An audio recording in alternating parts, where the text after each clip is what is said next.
तो एक्सरसाइज 6.3 चल रही है एक्सरसाइज 6.3। तो इसके 10 क्वेश्चन हो गए। तो आज इसका क्वेश्चन नंबर 11 करेंगे 6.3 और इसका क्वेश्चन नंबर 11 लिखा है AB बराबर AC। AB बराबर AC वाले एक समद्विबाहु त्रिभुज ABC, एक त्रिभुज ABC, त्रिभुज ABC और ये समद्विबाहु त्रिभुज है। इस त्रिभुज में AB बराबर AC है, ये वाली भुजा इस भुजा के बराबर है। AB AC के बराबर है। इसका चित्र दिया है, इसका चित्र तो AB बराबर AC दिया है। आकृति 6.40 इसी का चित्र। इसकी एक भुजा को बढ़ा दिया गया, ये पॉइंट B और इस भुजा को इस तरह से बढ़ा दिया है। तो इसको बढ़ा करके इससे मिला दिया गया है। ये पॉइंट है F और ये कोण 90 अंश का। और इधर इस प्रकार से AD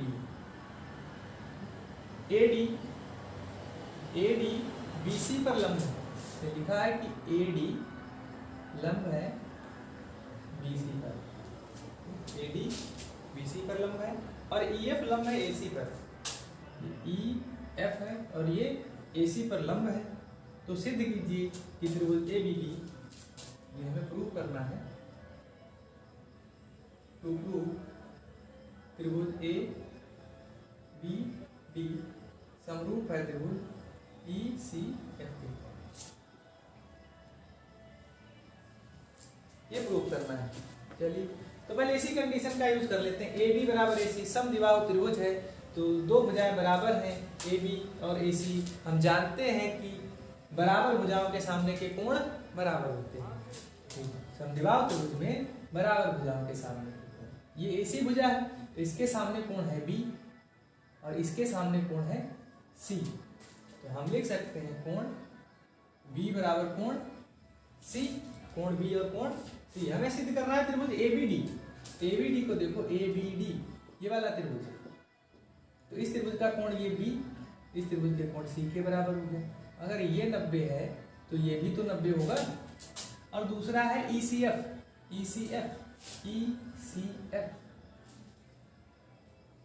इस त्रिभुज में कोण B, यानी ये वाला त्रिभुज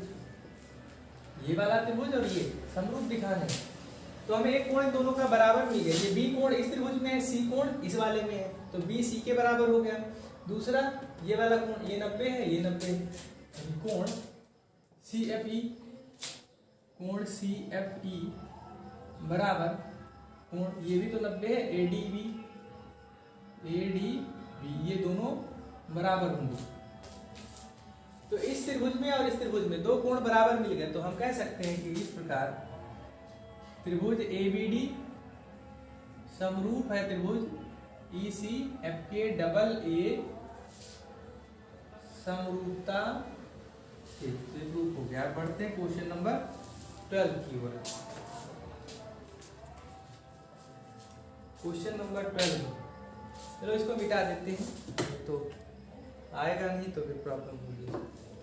इसको मिटा देते हैं। अब देखते हैं क्वेश्चन नंबर 12।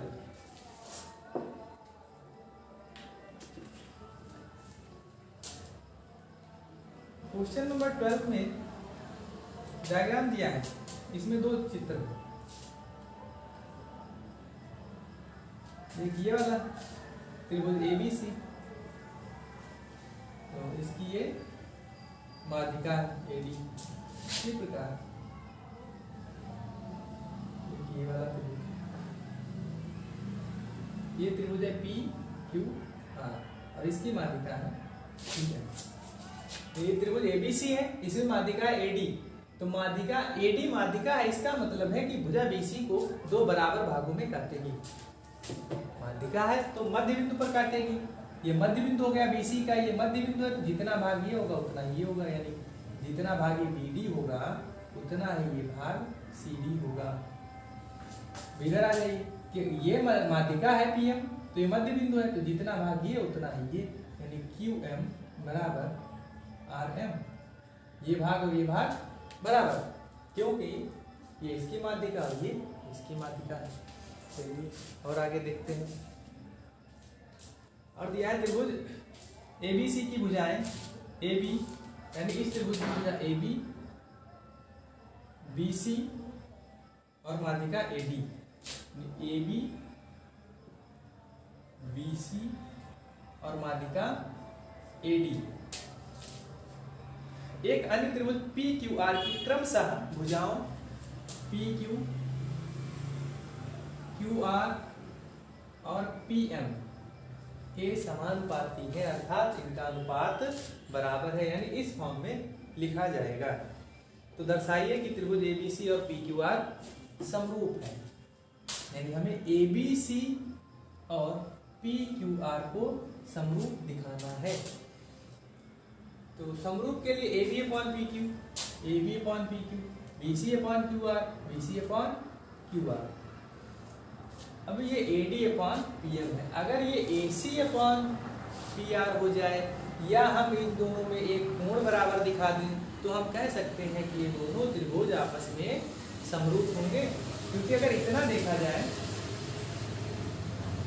तो ये इन दोनों त्रिभुजों की दो भुजाओं का अनुपात बराबर दिया है। तो ए बी ऊपर ए बी बटे पी क्यू बटे पी क्यू, फिर है बी सी बटे क्यू आर, बी सी बटे क्यू आर। और समरूप सिद्ध करने के लिए या तो दो कोण बराबर, कोण है तो दो बराबर, या भुजाओं का अनुपात है तो तीनों भुजाओं का अनुपात बराबर होना चाहिए। अगर दो भुजाओं का अनुपात बराबर है तो एक कोण बराबर होना चाहिए, यानी वहां से दो भुजाओं का अनुपात बराबर है तो एस एस हो जाएगा। एक कोण और बराबर हम दिखा दे तो एस ए एस से, ठीक। तो पहले चेक करते हैं इसमें कोण बराबर मिलेगा तो कैसे मिलेगा।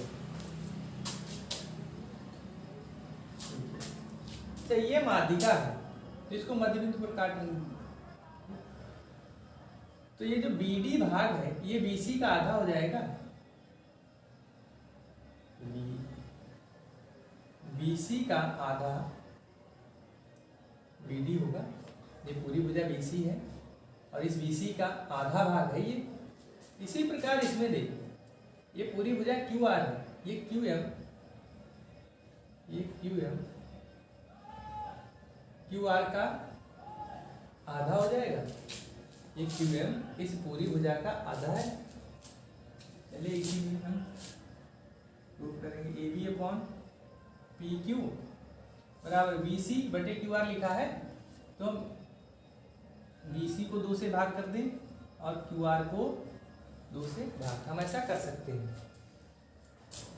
Equal A D upon P M, A B upon P M.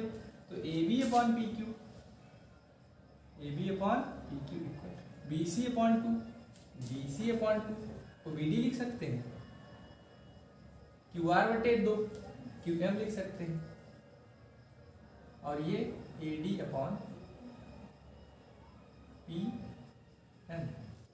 तो ये तीन भुजाओं का अनुपात बराबर मिला है, किसका किसका, ए बी बटे पी क्यू, बी डी बटे क्यू एम और ए डी बटे पी एम।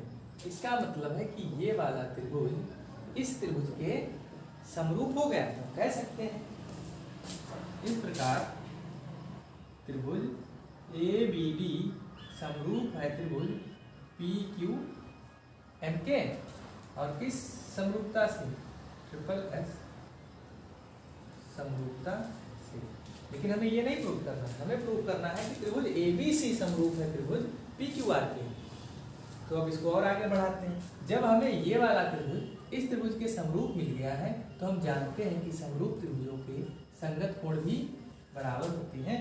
तो इस प्रकार हम लिख सकते हैं कोण बी बराबर कोण क्यू। कोण बी और कोण क्यू बराबर हो गए, और समीकरण एक से हम लिख सकते हैं A B upon P Q, A B upon P Q equal B C upon Q R. A B upon P Q B C upon Q R, यानी इन दोनों त्रिभुजों में दो भुजाओं का अनुपात बराबर और एक कोण बराबर। तो अब हम यहां से लिख सकते हैं कि इस प्रकार त्रिभुज सिद्ध करना है ए बी सी समरूप है त्रिभुज पी क्यू आर के, और किस समरूपता से? दो भुजाओं का अनुपात बराबर, तो डबल एस, तो एक कोण, तो एस ए एस समरूपता से, एस ए एस समरूपता से ये प्रूफ हो गया। ठीक, तो क्वेश्चन नंबर 12 भी इस तरह से कंप्लीट हो गया। अब बढ़ते हैं क्वेश्चन नंबर 13 की ओर। क्वेश्चन नंबर 13 कर लेते हैं क्वेश्चन नंबर 13 को।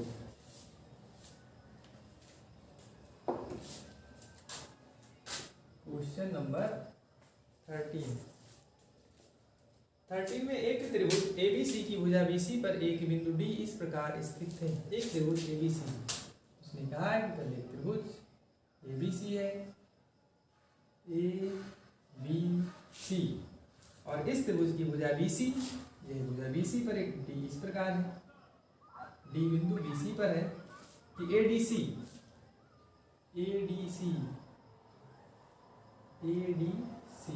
इसको मिला दिया तो ये बन गया कोण एडीसी, और ये बराबर है बीएसी के, इस कोण के बराबर है। ये वाला कोण दिया है कोण एडीसी बराबर कोण बीएसी, ये हमें गिवन है, ये कंडीशन दी गई है और प्रूफ करना है, हमें प्रूफ करना है। To prove C A square equal C B into C D. अब पहले ये भुजाएं चेक कर लेते हैं। ये जो प्रूफ करना है किस त्रिभुज की है? सी ए दो बार है सी ए, इसका मतलब है कि दो त्रिभुज हैं जिनकी एक भुजा ये कॉमन है सी ए। फिर है सी बी ये बड़े वाले त्रिभुज की भुजा है। फिर है सी डी, फिर है ये सी डी। इसका मतलब है कि एक ये वाला त्रिभुज और एक ये छोटा वाला त्रिभुज, अगर हम इनको समरूप दिखा दें तो हम अनुपात बराबर लिख सकते हैं। ठीक, चलिए अब इसको हम समरूप दिखाएंगे। तो समरूप के लिए हम दिखाएंगे कि सी ए डी और सी बी ए को समरूप दिखाएंगे। कैसे दिखाएंगे? अब आ जाओ, त्रिभुज ए डी सी तथा त्रिभुज बी ए सी में एडीसी ये वाला त्रिभुज सिर्फ ये छोटा वाला, और बी ए सी ये पूरा बड़ा वाला। तो बड़े वाले में ये वाला कोण आ रहा है, छोटे वाले में ये, और ये वाला दिया है कि कोण एडीसी बराबर है कोण बी ए सी के, ये हमें गिवन है, दिया गया है। अब हमें एक कोण और ढूंढना है, तो कैसे मिलेगा? ये वाला कोण दोनों त्रिभुजों में आ रहा है, एडीसी में भी है और बीएसी में भी है। कोण सी बराबर कोण सी, ये है कॉमन। तो हम इस प्रकार कह सकते हैं कि त्रिभुज एडीसी समरूप है त्रिभुज बीएसी के, डबल ए समरूपता से, लेकिन हमें समरूप नहीं दिखाना था, हमें भुजाओं का अनुपात बराबर दिखाना है। लेकिन अब इसके आधार पर हम लिख सकते हैं, जब दो त्रिभुज समरूप हैं इनकी भुजाओं का अनुपात बराबर, तो हम लिख देंगे यहां से C A upon C B equal C D upon C A. ये अनुपात हम लिख देंगे, लेकिन नाम से ही लिख दे, जो सिद्ध करना था उसको देख करके लिख दो। सी ए तो इधर बटे में सी बी हो जाएगा, फिर इधर सी डी, तो इधर लास्ट से फिर सी ए, तो सी ए बटे सी बी, सी ए बटे सी बी, सी डी बटे सी ए, सी डी बटे सी ए। इसको इधर ले आओ, सी ए इंटू सी ए स्क्वायर, और ये उधर चला जाएगा क्रॉस मल्टीप्लाई में, C B into C D, यही प्रूव करना था। तो इस प्रकार इसका 13 नंबर भी कंप्लीट हो गया।